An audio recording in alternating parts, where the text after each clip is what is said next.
Sakno.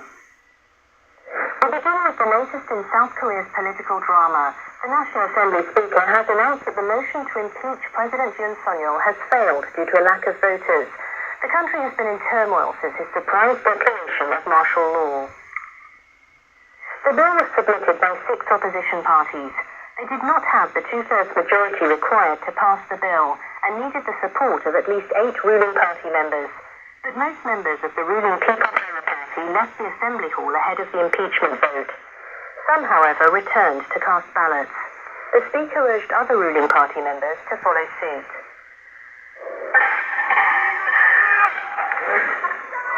But fewer than 200 of the Assembly's 300 lawmakers ended up voting. The Speaker said that due to a lack of voters, the bill was automatically scrapped. The result means Yoon will continue his duties as President.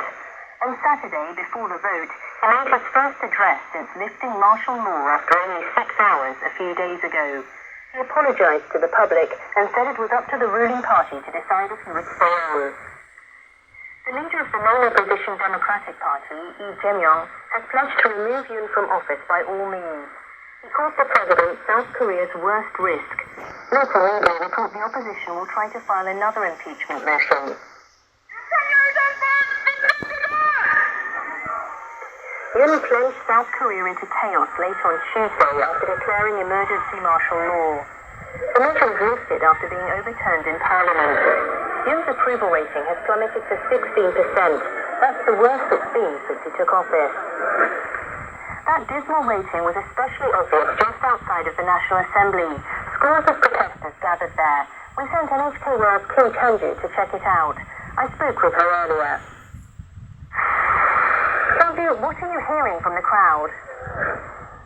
Their anger has been clear from the outset and it's only increased. Many have been here in this chilly weather for hours. Organizers estimate about 200,000 participants. They came hoping to mark the beginning of the end of Yoon's time in office, but that didn't happen. I was very angry when I saw the ruling party members leaving the Assembly Hall. Although the party's name is People Power, it just abandoned the people. Protesters had placards reading "Arrest Yoon Suk-yeol who led the treason." Many shouted, "Yoon Suk-yeol is not our president anymore." This area has been packed for blocks.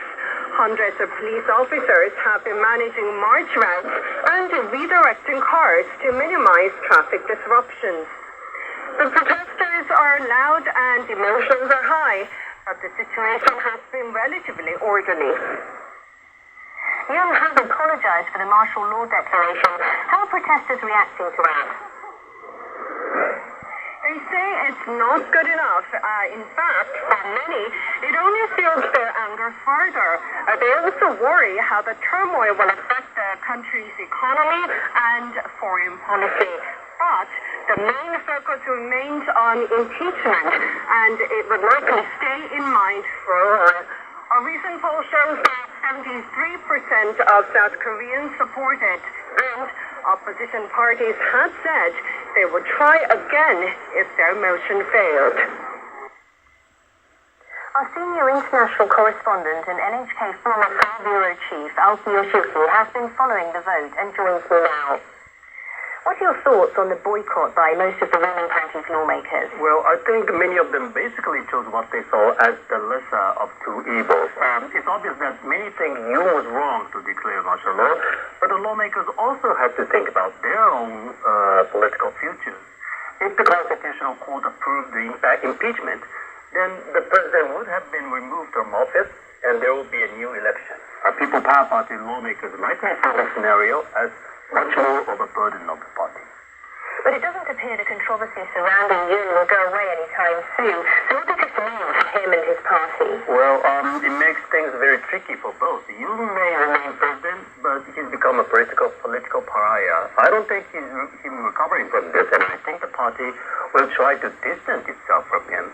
The People Power Party leader met with Prime Minister Han Duk-soo after Yoon's address earlier Saturday. Han reportedly said he will communicate with the party and try to keep the economy stable. The ruling party said again it's sorry for the martial law declaration, but the boycotting of the vote has left citizens shocked and disappointed. And I think more and more people will see the party and you as birds of a feather. Thanks, Yoshiki. Thank you.